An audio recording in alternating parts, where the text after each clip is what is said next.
Hey, so good afternoon, everybody. An official welcome to Dirty Salad Club, our first one of the year for 2026. Um, I see, as always, some familiar faces here, and I think some new names that I don't recognize as well. So you're both very, very welcome. Um, New friends and not so new friends.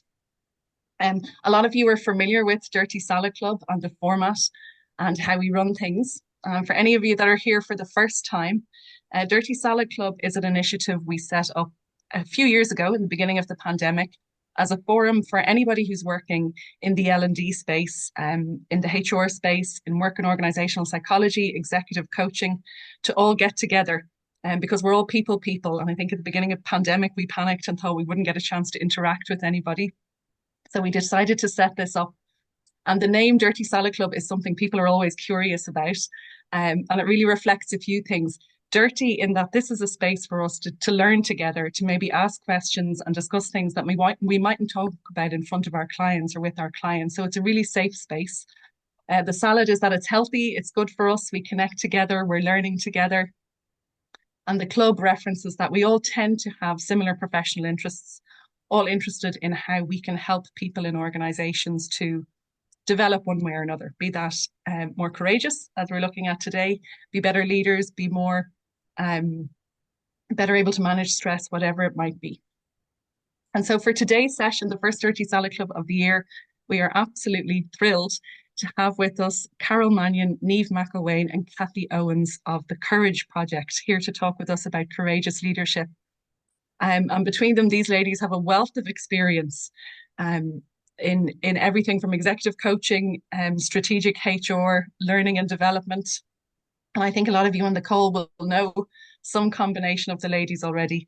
I'm not going to say too much about the Courage Project. I'll let them introduce themselves with that one. So without further ado, that's enough of me, and I'll hand over to you, Carol, Niamh, and Kathy. Thank you. Thanks, Tanya. Amazing. Thanks so much, Tanya. And just, Carol, I don't know if you want to put up our slides there, but massive thank Sure. you to Tanya, Alan, and Amy for inviting us in. And what a privilege to be the first one of the year, to kick off the year with courage. And Tanya was saying this before we joined in. If there was ever a year when we needed that courageous leadership, we feel it is, it's the moment. So, we're the Courage Project. We're a mighty team of three. And the Courage Project really grew out of what we were experiencing in our careers. And then we just kept hearing it coming up again and again with the leaders that we were working with as well. So the typical things, we've all run workshops on it, or we've been at navigating change, courageous conversations, uncertainty, getting it wrong. And whether it was us that was experiencing that or the leaders we were working with, courage just kept coming up again and again. And it didn't have to be this very dramatic, heroic thing. It was really human and really everyday. And as we all know, who we are in work is who we are in life. If we have that learning edge, it'll follow us around wherever we go. So, our biggest aim with the Courage Project, and we've been working together for many years, but the Courage Project is 1 year old. Our biggest aim was really to make this real, make it relatable, and really find a way to help organizations and individuals become more courageous. So here's what we've got in store for the next 55 minutes or so. We're going to do three things. One, let's just align on what is courageous leadership. If we were to define it, we'd love to hear from you here.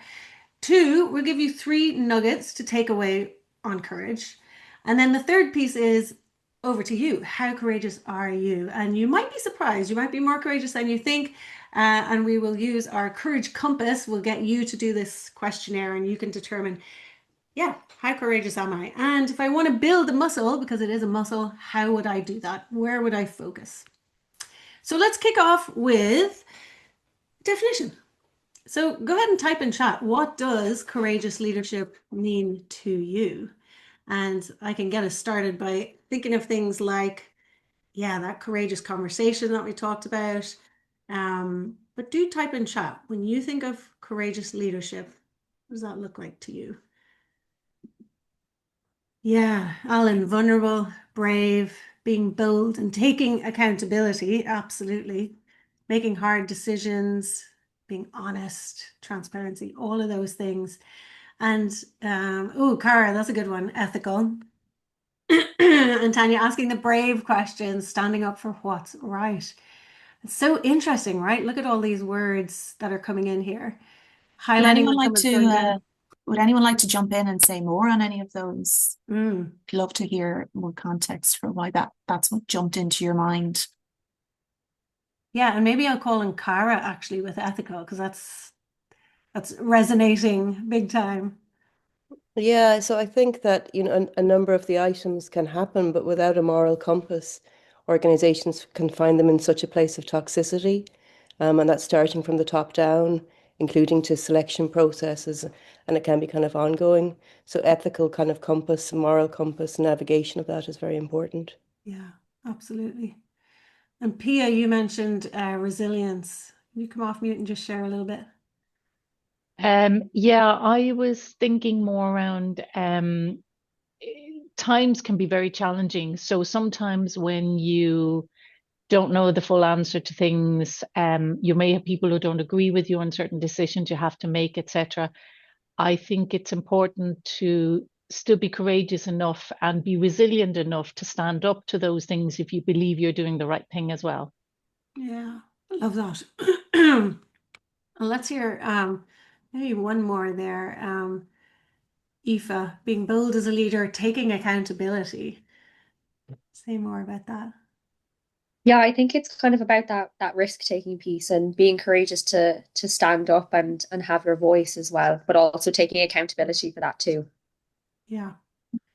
And I was talking to a friend in the States last night, and she is a leader, pretty senior leader in a big company in Visa. And I was saying, how are you? And I was like, I'm not talking about Lauren the parent. I'm not talking about Lauren the wife or the Lauren the VP. How are you? And she said, she kind of paused and she said, and she's in California. She said, there's just this underlying unrest or dis-ease or fear, really. And it's actually really hard to just trust that things are going to be okay, and I think we're all feeling that in Europe, just geopolitics on the world stage. So I thought, as she was talking, I was literally, my courage brain cells were lighting up. I was thinking, do you know what? Just daring to hope that what we're doing is going to be okay. And just even showing up every day and doing those things and getting through the day, in some ways is courage. So the bottom line here is, and thanks so much for all your points, it's a different definition for everybody. And by the way, if you haven't figured this out, because it took me a while to figure it out, there are two tabs up here. You'll see our slides on the Carol Mannion screen tab.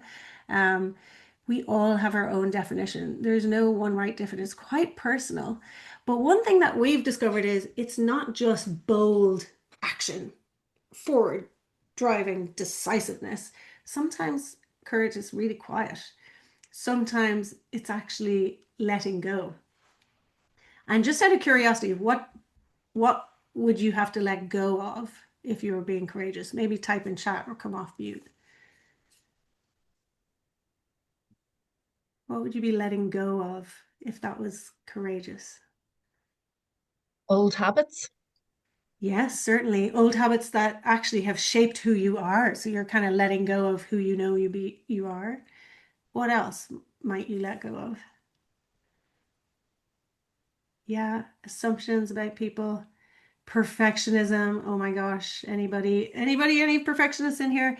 Letting go of control, letting go of certainty. Those are huge ones for us as leaders, but just as humans, right back to what you said, Tanya, we want control over our scenarios. So Carol's going to talk about a lovely definition that we like for courage. So yeah, so we really like this definition from Susan David. She's a Harvard Medical School psychologist and author, South African, and lucky enough to see her speak a number of years ago at the Irish Management Institute.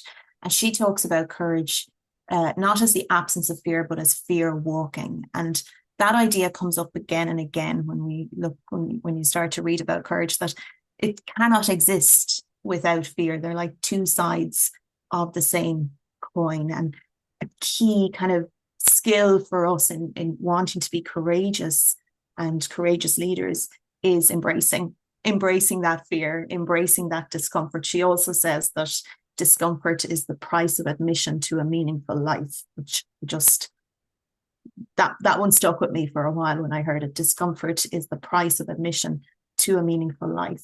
So that idea that we embrace fear, we move with fear, and that if we can embrace that, then it opens this perspective that, you know, maybe there are possibilities that we had in the past not thought were open to us because there was something stopping us. We were stuck. There was fear. Can we take a little step towards the fear, or dare I say it, through the fear, which might feel a little bit too much at when you're starting with your kind of courageous journey. But yeah, it is about that kind of looking at what is stopping us and what's the underlying fear behind that. And it's not, I guess, the fact that the fear is always with us is the acceptance piece, but then we put it in the passenger seat and we hold firmly to the wheel. And we're in that driving seat. So we're making decisions with intention, acknowledging the fear, but not letting it drive every decision. And it really is about kind of being able to take those first steps. As Niamh said, courage is very often just the quiet actions that we're taking habitually on a day-to-day basis.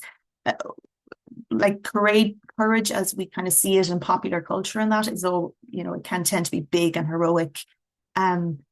But actually, when you look at how it's fostered and how it's developed, those big heroic actions tend to be the end point. If you look at the actual courageous person, you know, they've been doing this for years in smaller ways, and they've been moving forward and walking with the fear. So what is fear? This is a nice little definition that can help us to kind of understand it. So when we are stuck, when we feel stuck and there's fear involved, it's usually because we either don't know what's about to happen and there's some uncertainty there, or we feel that we don't have influence or agency over it. So we feel a sense of a loss of control. So the idea here from Ranjay Gulati, and I know Amy shared an article that he wrote in the Harvard Business Review the end of last year, and he has a new book out as well, How to Be Bold. And he talks about kind of, you know, can we start to reduce the intensity maybe of the uncertainty? Can we learn more about what it is that's stopping us? And that might demystify it and reduce the intensity of it. Or can we find a way to develop our own skills or our own kind of agency power to kind of address the fear? So having an understanding of fear is useful here as well. So I'll stop there if there's any thoughts or reactions to that. Could I see a show of hands? Just put your hands up if you live with some element of uncertainty. Just show of hands. Could be virtual or 3D. It could be in your life, in your work, in your parenting, in your anything, your caretaking. And you can take those hands down again. Okay, great. I see we're in good company. And what about loss of control or things not always being in our control? Anybody? Yeah. So like, it's really interesting when we look at this equation. It's like, so are you telling me I'm living in fear all the time? It doesn't feel like fear, but you know, when we first started to look at courage, we were like, there's lots of abstract concepts, fear. But when you unpack it, it's like, do you know what? We might be more courageous in small everyday moments than we think. Yeah. Any comments or thoughts? Come off mute and jump in. I think that equation there is even lovely as I'm thinking with coaching clients, even as a tool to help them break down their feelings of fear and where it might be coming from. It's a really simple way to look at it. Yeah, you're right. Kind of component parts, and it's a bit more tangible or something, isn't it? Yeah. And when you think of the layers of uncertainty, there could be, everything from macro to micro. This really resonated for me in my parenting. You know, can I be certain of the future for my kids? Absolutely not. Do I have control over everything? I mean, that's been a process of letting go for me over the last 13 years. That actually, no, you can't control every variable for your child. And as they get older, you kind of, you know, it's even less possible. But, you know, kind of looking at what can I do? Okay, I can give them a good foundation, you know, I can guide their behaviors, I can maybe try and instill some good values that will set them in good stead. So we do our best, you know, to reduce the fear and uncertainty, but yeah, it certainly is always there. Yeah. Carol, so I see Carol, jump in there. Carol Rogan. Thanks. Yeah, another Carol.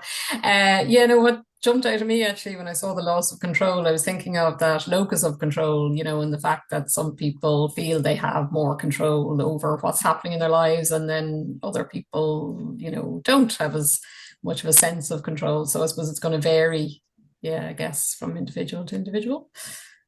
Yeah, I really like that, Carol, and it makes me think of people in war-torn parts of the world where, like, that's real fear, isn't it? Palpable fear that we could imagine. There is like no locus of control whatsoever, whereas we can have fear in such a different way, but still, it's still fear.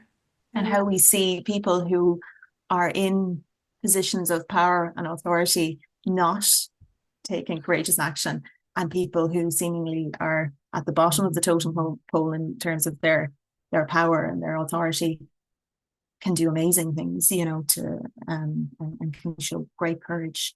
Yeah. It's it's an inside job, isn't it, Carol? Yeah, an inside job. Okay, let's move on. So sorry, Ronan, go Hi ahead. everybody. Hi Carol. Hi Alan. Haven't spoken to you in a while. And delighted to be able to make it today. But Carol, I think there's a great analogy in just what you've said about your kids. And sometimes I guess that analogy is the kids that you have in work as a leader, and ultimately you can't watch out for them, you know, say reports, etc., no more than your kids. That you have to empower them, and I guess this is all about courageous leadership, but it's really about having your kids empowered for what's ahead. And I think it's the same in a sense for, say, my reports. And it's probably something that I guess as I've come up, I've found that the higher you get, the more courageous you need to be. And it's that fear is there every time, but you just got to challenge it and go for it. So I think there's a great analogy there, Carol, and that's my point. I think I might have enough said on it, but see what you think about that. And hi to everybody. I know I was late joining. Thanks, Ronan. Yeah, like I don't know if anyone else has thoughts on that. I certainly see a lot of parallels in parenting and leading in organizations, and some of the there are kind of similarities, or and that idea of, you know, that directive or control and command, it's not sustainable. You know, it might work in a crisis, but over the long term, you're trying to develop, coach and empower and all of that stuff. Yeah. Okay, thank you. Thanks, Ronan, for that reflection. This has also just made me think of, I think from an L&D, with the L&D hat on, kind of how a lot of our job can be trying to help people regain that sense of control. And I think there's a big fear at the moment around AI, and AI is coming and it's going to take everyone's job. And I think everyone's like grappling with this real fear. And I think it's the uncertainty of what that's going to look like, and then feeling like you've no control of the robots and the technology. And I know, we'll say, in our roles currently for people in L&D, I think a lot of that is focused around kind of upskilling and AI upskilling, and trying to help people feel like actually that you have some little bit of control on what that future might look like. So even though we can't eradicate the fear, we can maybe help support people through it a little bit. Thanks, Laura. Like, it's such a paradox, isn't it? Like, you have to lean into what you're afraid of. Yeah. And I think AI is a great example. You know, if we don't lean in and try to understand it and understand the impact it's going to have, the fear is just going to grow. Whereas, we can reduce the uncertainty a little bit. by leaning into it and exploring it. Yeah, that's going to help. What we resist will persist. Where we put our energy will grow. Yeah, love that. These are all like brilliant insights. Thank you. You're bringing it to life for us. So we're going to move on and share 3 nuggets, just so you're walking away with hopefully 3 things. And these are kind of like, I suppose, really the key insights. So as you listen, just notice, do I see this in my everyday? Is this a muscle that I think I could develop? Do I observe it in others? And just trying to keep referring back to your real life and how this shows up. Sure. Okay. So firstly, number 1, courage is foundational. So what do we mean by that? So there's a researcher in this space, John Flatter, Flatter, and he's developed a model of courageous leadership, and he puts courage there at the foundation. Because it is a meta competency. Okay, so courage enables us to be able to perform all of the other kind of courageous leadership competencies. There's a lovely quote attributed to C.S. Lewis around the virtues, that courage is not just one of the virtues, but it is the one that, actually, let me get it right. So he famously said that courage is not just one of the virtues, but the form of every virtue at its testing point. So the form of every virtue at its testing point. So that idea of, like, if we apply that to values and leadership values, I think of, like, I'm sure we've all had examples where you're sitting in a room, something happens that violates the value or challenges a value for you, but you don't take action, you don't do anything. It doesn't feel safe. Maybe there's no psychological safety in the room. So even though that, what maybe someone's been treated disrespectfully, respect is a value for me, but I haven't shown it in that moment, or I haven't taken action in that moment. What's stopping me? Fear. What do I need to be able to take action? Courage. Okay, so courage being kind of foundational and a meta value, if you like, is kind of the first point there. So it's kind of a bit like, if you're familiar with Stephen Covey's 7 Habits, it's a bit like the sharp and the saw piece, so that idea that if we're not looking after ourselves, if we're not putting on our own oxygen mask first, that we won't be able to do all of the other really effective habits in our life. Okay, so we kind of see courage in the same way as foundational. The next insight, courage comes before confidence. Now, this is something that in our work with, particularly with women leaders, and I'm also a member of Toastmasters.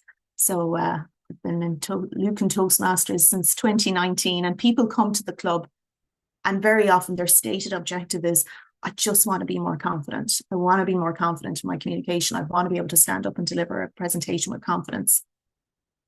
And little do they know, and we always tell them, new members, that they've actually taken a really important first step. They've taken courageous action in showing up to a place where they can face, that fear or that challenge that they have.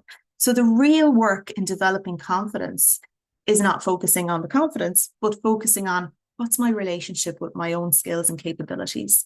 Because very often, especially if we think about women and women's progression in organizations, there's a confidence myth. So there's this idea that women don't progress because they don't have the confidence to put themselves out there. But actually what's happening is they have a tendency to underestimate their ability in comparison to others. So the real work is that kind of self-belief in our own capabilities and our own skills and knowledge and capability to do the work. So how do we grow confidence? We take action. What's needed to take action? Courage. So again, we're kind of looking at courage as being a starting point. And like we had this in our own experience, starting our own business and trying to put ourselves out there and be a bit more visible. It's, taking those small first steps are really, that's really the blockage, and that takes courage. So Niamh, if you want to Yeah, and Monday. we've got kind of like an illustration here, which actually captures it really nicely. So this is, if you think of like a virtuous cycle, we start off by taking action. Action before confidence. So it's not that I'm feeling confident. I'm like, okay, here we go. Let's jump in. Like it's now or never. I've done all my prep. Let's go. But when we take that first step, we create a small win. And what's really important about this small win is that it's evidence to our brain, like, oh yeah, I can do this. And actually, when we do that, when the brain starts to believe that, the self-belief expands, and suddenly we're willing to take a little bit more risks or a little bit more often, or like expand that risk a little bit more. And so literally every time we act with courage, we're literally training our brain. In that last cycle, in that last bit there, Carol, we're training our brain to be more confident for next time. So we're creating a bit more willingness. And you remember the equation, willingness, or we're going to come to one later on. Fear is willing to act divided by fear is courage. So if I'm just willing to jump in there and do it, fear might be right beside me, but I'm like, yeah, I'm doing it anyway. So I like that because it's not linear, it's a loop. And it's not straightforward. So that brings us into our third and our final kind of key insight, if you like. And it's that courage must coexist with vulnerability. And we were laughing, Tanya, right before we got on the call, Tanya was like, so basically, is it that it's always going to be there? And I was like, yes, you nailed it. In one word, we've got the whole talk. You can choose courage or comfort. You can't have both. That's one of Brene Brown's things. And actually, Ronan, when you were talking earlier about children and direct reports, and I know not everybody is a parent on the call.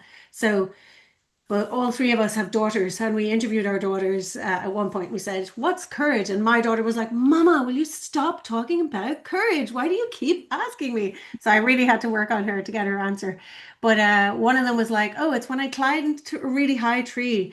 My daughter is also neurodivergent, and at the moment, she's really struggling with yard, just going out there and not knowing if somebody will play with her. And I was like, oh boy, that is excruciating. So that's real courage. And, there's that amazing Roosevelt quote about the man in the arena. If anybody knows it, I'd love for you to recite it, but it's not the critic who counts.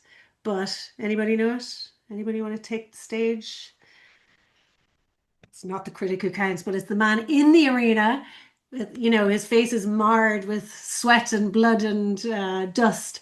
And that's what I love about Messy Salad Club here. You were saying this is as messy as it can get, right? Like, to be courageous is to be all in, even when you can't control the outcome, even when it is gonna be messy. So it's kind of like, yeah, the willingness to show up even when you can't guarantee. So here's a definition on vulnerability, and this comes from Brene Brown.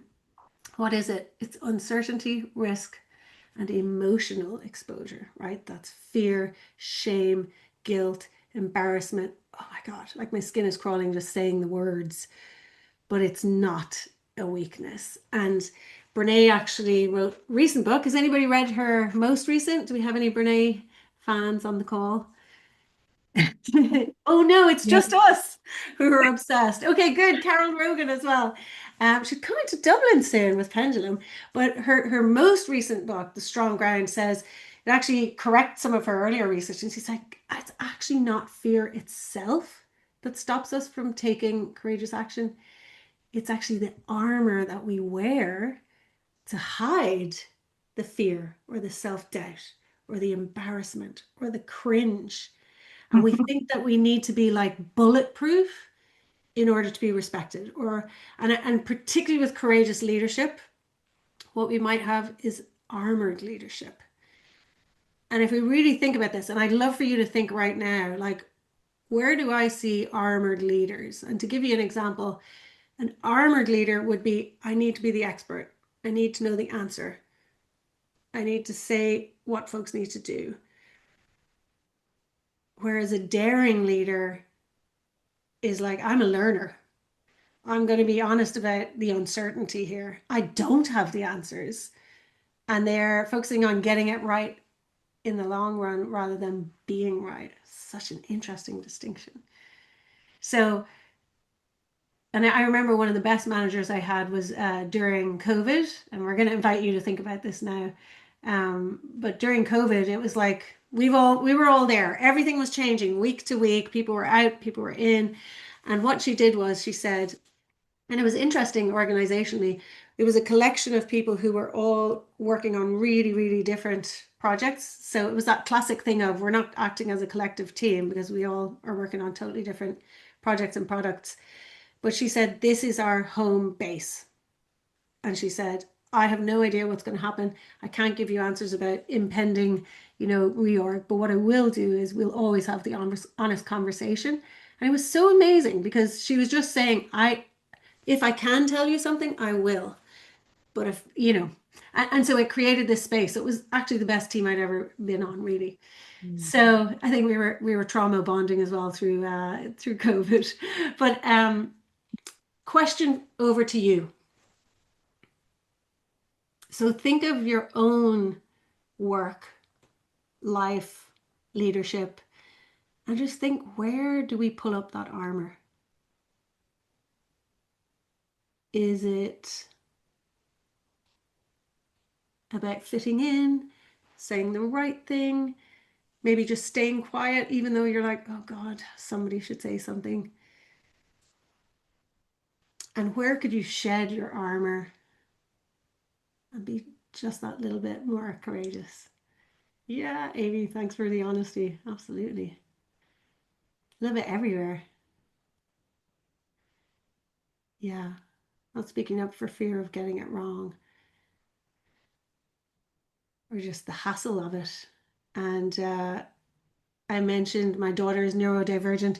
When your child gets diagnosed with, she has ADHD, but also autism. When your child gets diagnosed with ADHD, they look at the two parents and they say, this is genetic, so one of you guys had it. So at age like 46, I got diagnosed with ADHD, and I thought, oh my goodness, what am I going to do with this? So this is a massive vulnerability for me to ever say this in the world of work, because I feel there's a lot of judgment, potential shame, and stuff like that. So I've been really curious about what's my armor there. Could I just be me? Is it a label that I need to just like figure out, or do I share courageously? So my heart's beating a little bit faster. I usually don't share that. I was trying to be courageous just now. Thank you in chat. Eileen, when you're faced with strong opinions and you don't feel safe to disagree, you armor up. And Eileen, maybe if you don't mind coming off mute, like what does that armor look like, sound like? It can look like, I guess, being quiet and also maybe being passive or in agreement with something that actually I'm not quite sure I want to fight back on, because maybe the juice is not worth the squeeze, or it's a very strong leader that I don't want to go up against, perhaps. Or in some cases, and you mentioned neurodivergence there, I've got neurodivergence in the family as well. So I make sure to talk about it openly too. And that can armor you up, but it also, if you're talking to other people or if they make some kind of flippant comment, you're caught between a rock and a hard place. You don't want to shame them by saying anything, but on the other hand, you're thinking that wasn't a cool thing to say. So when you're in this kind of balance of trying to look professional, but you also have, maybe there's a personal ping that you've kind of got from a comment or something. Yeah, I love that. Yeah, well said. And you're kind of like, is this a moment to be an ally or an advocate, or am I just going to hold the peace and, just not create a big mess here? Yeah. I mean, some of that's also wisdom. Like, you kind of think, well, I keep my powder dry and maybe go back and have a more private conversation. Or I think particularly when you have very strong leaders who just power on regardless, you're also thinking, well, if I don't say something now, then they're just going to walk all over me forever. So you feel like as if you constantly have to make these choices. Although my husband said something, and like he is, when I met him many, many years ago, I knew he was dyslexic, but apparently he forgot to tell me that he also has ADHD. So he just dropped that bombshell on me about 3 years ago, which I thought was epic. And that explained an awful lot then. But he often says to me, don't forget, you can always go back. So when you have that conversation, you walk away and you're beating yourself up, just turn your heel and walk back in and say, hey, that conversation didn't land well with me, or I didn't feel I could say X, Y, and Z. And I think actually that's really where you have an opportunity to, stand up for yourself, drop a bit of the armor, but also encourage somebody else to drop their armor. So. Oh, I love that. Yeah, you just brought it to life. It's not that, this decision we make, we can literally turn back and go and walk back in and readdress it. Yeah, absolutely love it. Niamh, I see a comment from Laura there as well. I think that really resonates with me. So I'd love to hear a bit more from Laura. Oh. Yeah, I think sometimes when you're working in a really hierarchical organization, there's times where you might be in the room and there might be something you don't necessarily agree with, or you might have different thoughts on, but because of who it's come from, you may not actually be in a position to question it. And it's not out of necessarily fear of being wrong or thinking that what you're going to say isn't right, but I think there can just sometimes be like political layers behind things with the hierarchies that can hold people back sometimes. Yeah. I mean, that really resonates with me. Myself and Niamh worked in a big organization for a long time, and I think that positional power can really come into play, and how safe you feel speaking up. But also for me, there was always this kind of, well, if I speak up again, am I going to be labeled kind of the problem or troublemaker, or what's that going to mean for my own brand, and what that means longer term for me. So there's going on in that moment, isn't there? And there's, we'll say, some leaders that are much more open to it than others, and then there's others that really don't take kindly to maybe someone beneath them speaking up, and then you could see that then have an impact on those individuals' careers if they do that one too many times. So I think it's when maybe some of the players in the room, you kind of have to pick your battles sometimes, I think. Yeah, and I suppose one thing that we can kind of is in our control as leaders is how we role model. We respond to that, right? So we can't really change. Yes. We can give feedback and hope for the best, but if we're starting to role model those behaviors, and when someone speaks up to us, how we handle that, how we respond, is really important. I love that, Laura. Thank you. Yeah, brilliant ad. And I was working with a group of pretty senior managers in an organization, and they were talking about this, that at the board level, there's kind of this toxic behavior and they don't feel they have kind of influence. But they were all saying it's easy to be vulnerable downwards. I can be vulnerable with my direct reports. I can be vulnerable with so on down, but much less difficult, much harder to be vulnerable and this way. But so actually that's where the courage is coming in, right? So moving along to our final piece. Brilliant discussion. Thanks so much. How do we actually do it? Yes, we've been talking all about it. Now tell us, how do we develop it? Okay, so we're going to share another equation. I've really struggled with these because my brain is just not mathematical at all. I'm married to an accountant, so we complement each other well. So this it comes from the courage quotient, and again, a useful tool, like what Tanya said earlier. I think this is a really useful tool in the moment to go, okay, I need to be courageous here. Can I either increase the numerator, which is my willingness to act? Can I find something in this situation that's going to make me want to it's going to incentivize me to take the action? Or can I decrease the denominator? Can I reduce fear? And we already kind of defined fear earlier. And so the greater our willingness to act, the less that the fear is going to impact our decision or our actions going forward. So what we want to share with you now, and we're going to take you through a very active exercise now to help you to kind of understand or start to look at your relationship with courage a little bit. But really what we've done is we've created the courage compass, and it's very much around that willingness to act piece. Okay, we may not always be able to remove the fear. We may not be able to change the organization we're in. We may not be able to change the fact that future is uncertain. But we can look at that willingness to act piece. What could ground us more in our courage so that when the time comes that we need to take that courageous step, we're more likely to do it. So this is our courage compass. So we have identified 4 key enablers of courage. And we believe that if leaders can develop these areas of their leadership, that they are more likely to feel courageous when those situations arise where they need to tap into that. So the first one here, these are the 4 Ps, the 4 enablers of courage. The first one is purpose, okay? So that's our why, you know, what's meaningful to us. Are we taking action grounded in our values and in a sense of purpose, and with intention? Presence, how do we show up in the world? You know, how do we put our best foot forward? How do we, in situations where we need to be courageous, how does our presence impact that? Power, okay, so power can sometimes be seen as a dirty word. We want to reclaim it because power is a fact, okay? Power is something, it is there, it's something that we need to consider. And powerfulness and feeling powerful helps us to take courageous action. So what are our sources of power? What are our personal sources of power? Is it our skills, our knowledge, our approach, our tools, whatever we have at our disposal?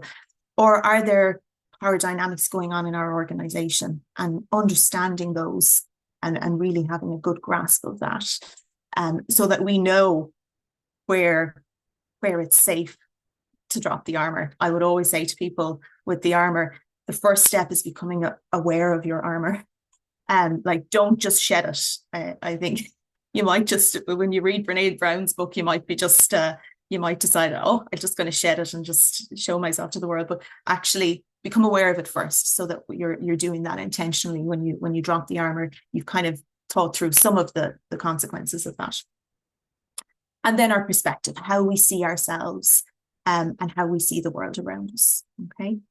So these are our 4 enablers. So we're going to take you through a little exercise now, our courage check-in. All right. So I want you to just grab a piece of paper. We are going to share 5 statements for each of the 4 Ps. Listen to the statement and score yourself from 1 to 4. 1, I never do that. 4, I always do that. Okay. This is a check-in. It's a kind of a snapshot in time. Okay. Just go with your first instinct in terms of what the number will be. All right. It's about, you know, where you feel you are today in this moment. And one thing I'd add there, Carol, is if you're going to get a total score of 20 for each enabler, and we'll give you time to tally up that score. But if you don't understand the statement, just come off mute and be like, sorry, what does that mean? And we'll tell you. Okay. So let's start with perspective. So statement 1, I challenge my limiting beliefs and consider new perspectives. I challenge my limiting beliefs and consider new perspectives. 1, never. 2, not often. 3, most of the time. 4, always.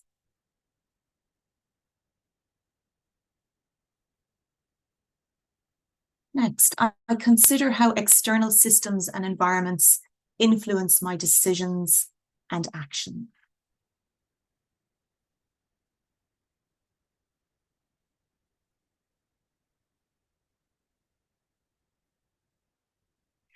I navigate uncertainty and complexity with confidence.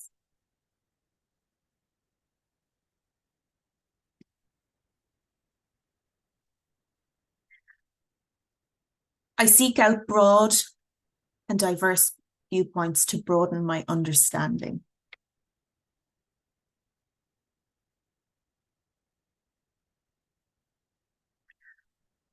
I am open to feedback, even when it challenges my current beliefs.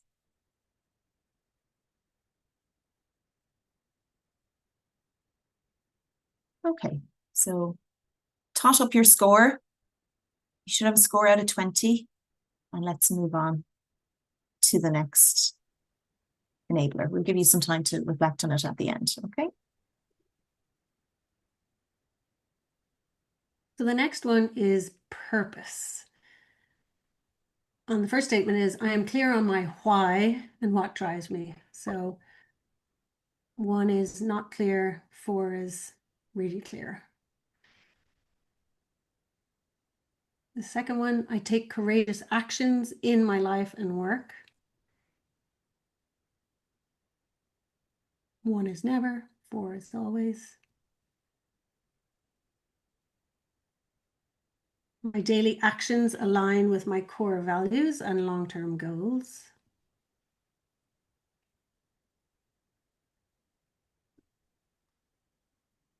I take intentional steps towards my larger vision, even when progress is slow.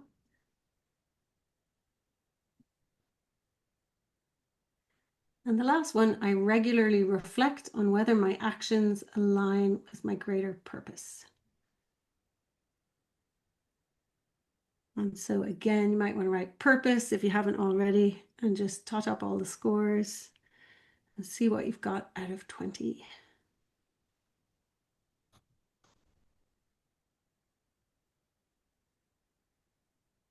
Our next enabler is presence. I show up intentionally in important moments.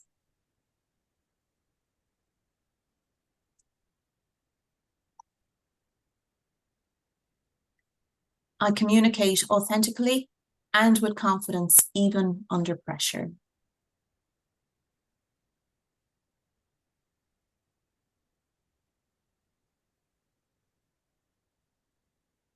My body language, tone, and actions align with my intentions.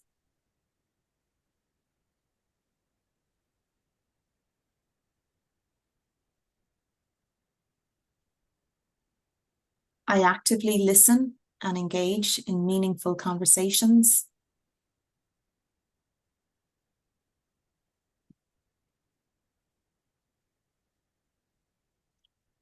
I maintain composure and clarity when faced with high pressure situations.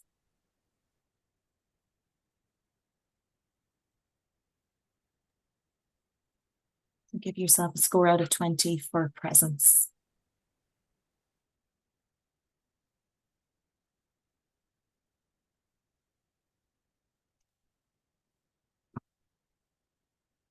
And the very last one, and this is often where we get the most questions, is power.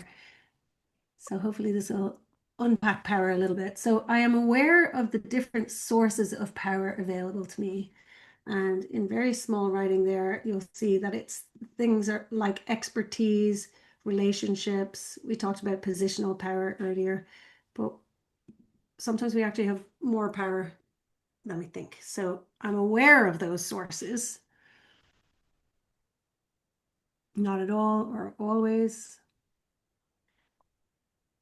I leverage my personal power for positive impact. And again, that personal power might be relationships, historical context, resources, whatever. I advocate for myself and others in challenging situations.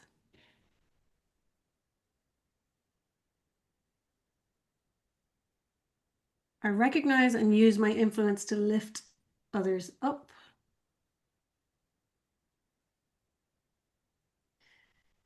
And I step into leadership roles when needed, even if they feel outside my comfort zone.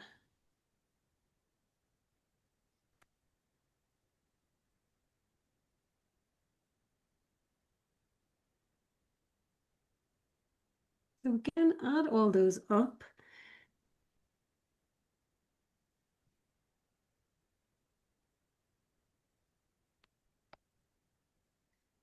And what you hopefully have now is just a bit of a snapshot. As Carol said, it's not a test. It's not like, it's much more identifying strengths and maybe some gaps. And maybe even realizing, oh, power. What is that? How can I learn more about that? So a few reflection prompts for you. Are you satisfied with your scores? Were you surprised or more courageous in some places than you think? Like for me with purpose, I was like, oh, I think I got this. It was pretty good. And then if you would like to strengthen an enabler, what would that be? I'll just give you a moment to quietly reflect on kind of like the whole, and then we'd love to hear from a few of you.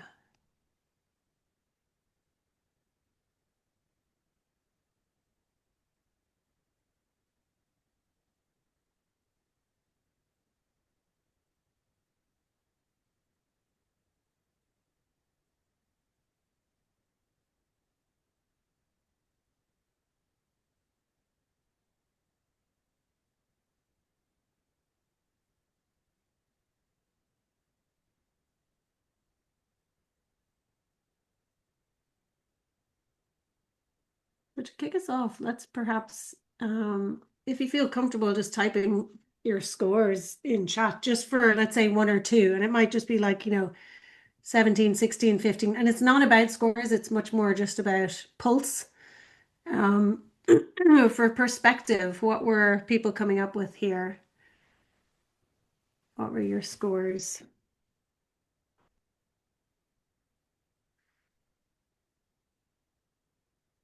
Yeah. Yeah. Nice. Lovely. And maybe Walthea, if you don't mind coming off mute and maybe just sharing any reflections. Well, no, what I would say is my perspective was very high, but purpose and power were a lot lower. And on the purpose piece, what I realize is I'm in a lot of roles where I'm an agent for someone else. So, and I'm accepting that. So, I'm paid to do a certain role, and the other person has set the agenda. Absolutely, Walthea, yeah. Yeah, so that was lower, and the other, like my power was also lower score. So I was higher on perspective and presence. Yeah. Nice. And what's your takeaway when you put that all together? What's my takeaway is that I don't necessarily see that as a negative. In other words, I've made some choices in roles that I'm in. And when you're making decisions, you're making trade-offs. And so I'm trading off some power and purpose for some other things. Yeah, absolutely. Love that. Thanks so much. And there's no right or wrong with this. It's awareness, isn't it? It sounds like you're very aware. There's no surprises in there for you, both of you. Yeah. Just the other thing I'll just make from a personal point, and you can all hear my accent.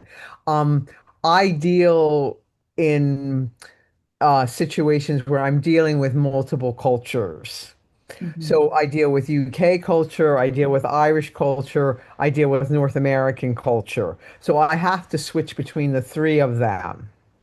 So that also has its own connotations. And I really value my Irish passport. It's my most prized possession. But I have to move between those three cultures. And that also has some trade-offs. Yeah, absolutely. Yeah. There's one question in the power section, which is, I advocate for myself and others in challenging situations, and I recognize and use my influence to uplift others. Did anybody have any reactions to those questions? Sorry, Niamh, yeah, go ahead, Carol. I'll jump in after. Or I can go ahead, whichever. Yeah, thanks. No, just yeah, I remember when I read them and I thought it was almost like a reminder to myself that I can do that, So that's the way that was my reaction. Yeah, it's like, oh yeah, don't forget you can do that. Yeah. Okay. Nice. I'd probably add to that. I guess in presence there was a nice reminder for me to that point.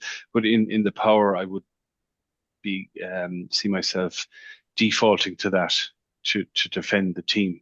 and a sort of a huge advocate of the team. I'm not too sure, is it to my detriment in a way, but I've probably learned a little bit about sort of servant leadership over the years, and that servant leadership, I think that's a key sort of component of it. And yeah, I'm not too sure, is it an instinct or whatever, but to protect my clan or to protect my team. But I think they know that that I have their back.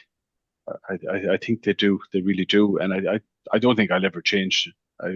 Irrespective of what I sort of derive from research or sessions like this, I think I'll always have my team's back. And I don't really care if it is to my detriment, but maybe long term, I'm not too sure. Does it hold me back in a way? I'm not sure. Ronan, your team I think I'm going to stick to my guns on it. Stick to your guns. Your team are lucky to have you, Ronan. My goodness. And actually, you illustrate this point that we've heard lots of times in our workshops, which is, oh my gosh, I'm actually quite courageous when it comes to advocating for others, for standing up for others, for creating space for others. And it's like, oh yeah, what about me? And so you are practicing courage in service of purpose, values, your beliefs. So you really are. And your team, they're seeing that. And I suppose it's sharing with them anytime you are. Yeah, and probably have to do it more for myself, I think, maybe just in light of the question and the discussion. Yeah. Yeah. I feel a spin-off session coming up here on the idea of power, and that I think it's so interesting, just moving away from that. I think Niamh or Carol, you mentioned it earlier on, that we often have maybe a negative perception of power, and it's something you wield over other people or that's used for ill purposes. But when it's us feeling powerful ourselves, it's quite a different meaning. So we might come back to that later in the year. Anyway, I'm conscious of time. I'll let you wrap up there. Yeah, so we're coming to the top of the hour. So I guess we'll wrap up, and we're happy, to take any more questions of that after, but just conscious that people might need to drop off. I suppose our core message today is that courage is it's not a bolt from the blue that just comes on us, and it can be. Sometimes life forces us to just find the courage somewhere. But how about we don't wait for the crisis? How about we don't wait until we're challenged with something that's so difficult that we just have to find the reserves of courage that are inside us? Because we know they're there. How about we start to use it as a skill every day in small and meaningful ways? When Bishop Marianne Boddy stood up last January, a year ago, it feels like an eternity ago, she stood up at Donald Trump's inauguration, and she spoke truth to power, and she implored of him to think of the people who might be, scared in the country, that they might be feeling like that they're not being represented by the administration. And she was lauded at the time for, wow, she really took a courageous step there and kind of using her time at the lectern to say that. But we looked into her story. This wasn't the first time that she had even gone head to head with Donald Trump. She had been speaking out for years. She had been advocating for people who couldn't advocate for themselves. And she wrote a book actually in 2023 called How We Learn to Be Brave. So this is not something that she just decided that morning to stand up and say. This was a muscle that she had built over time. So when it came to that point, and she's actually interviewed on, if anyone listens to Glennon Doyle's podcast, Glennon and Abby and Amanda, they interviewed her. And she said, yes, she did feel that discomfort. She did feel that fear. But because she had developed her courageous muscle, she was able to rise to that moment and say what she wanted to say in that moment and meet the consequences, whatever they were going to be. So on that, we will leave you. Courage is a muscle, and it can be strengthened. So pass back to you, Tanya, and thank you from the three of us. Carol, I think the thanks are all ours to the three of you, Carol, Niamh, and Kathy, for a really great session. And what I'm taken away is that there's loads to think about and mull over and to continue to think about from this session. But there's also those really practical 3 insights and the courage compass, as a way of understanding our own levels of courage better. So a lovely mix of thought-provoking and practical at the same time. It's been brilliant. So thank you so much. Thank you. There's a link in the chat, everybody, to both the Courage Project website and to their LinkedIn page. Definitely encourage you to visit either or both of those to hear more about this brilliant work. So thank you so much. Dirty Salad Club is back next month on the 27th of February. Alan's going to be hosting on leadership in the age of AI.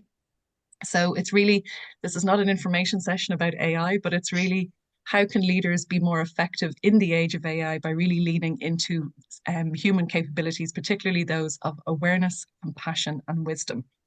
So we'll release the details of that soon, but you can even pop a placeholder in now for it'll be lunchtime, 12 o'clock on the 27th of February.